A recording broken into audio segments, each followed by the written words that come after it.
yang dianiaya oleh kurang lebih 30 orang mahasiswa.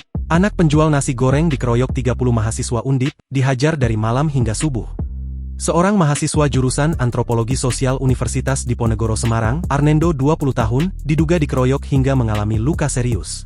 Kasus ini menjadi viral di media sosial setelah video yang memperlihatkan kondisi wajah dan tubuh korban penuh luka beredar luas. Korban anak penjual nasi goreng dihajar 30 mahasiswa Undip, anaknya diharapkan jadi sarjana nampaknya gagal di tengah jalan, kata kuasa hukum korban, Zainal Petir kepada Kompas.com, Rabu, 4 Maret 2026. Zainal mengungkapkan akibat penganiayaan tersebut, kliennya mengalami patah tulang hidung serta gegar otak. Peristiwa ini bermula pada 15 November 2025 sekitar pukul 10.57 WIB saat korban diajak berdiskusi mengenai acara musik kampus atau event kolektive oleh rekan sesama mahasiswa di sebuah kos di Jalan Bulusan Utara Raya Tembalang. Disebutkan jika korban baru berangkat menuju lokasi yang disepakati pada pukul 22.03 waktu Indonesia Barat. Sesampainya di sana, Arnendo mendapati sudah banyak orang berkumpul di halaman kos tersebut.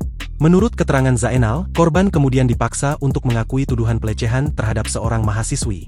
Korban pun sempat membantah tuduhan tersebut dan menjelaskan bahwa ia hanya bercanda menarik tangan mahasiswi itu untuk mengajak makan di warung saat sedang mengumpulkan tim sukses pemilihan ketua himpunan. Zainal menegaskan kondisi saat itu ramai dan korban tidak sendirian sehingga ia menilai tidak ada pelecehan yang terjadi. Namun para pelaku tidak percaya dan terus menyudutkan korban selama 1 jam. Sekitar pukul 23.00 WIB, aksi kekerasan mulai terjadi. Salah satu mahasiswa semester 6 diduga memukul korban berkali-kali yang kemudian memicu sekitar 30 mahasiswa lainnya untuk mengepung Arnendo. Para pelaku menendang dan memukul korban secara bergantian, tak hanya itu, pakaian korban seperti baju, jaket, celana jeans, hingga sabuk dilepas secara paksa. Meski sempat ada mahasiswa lain yang mencoba melindungi, pelaku mendorongnya agar tidak ikut campur.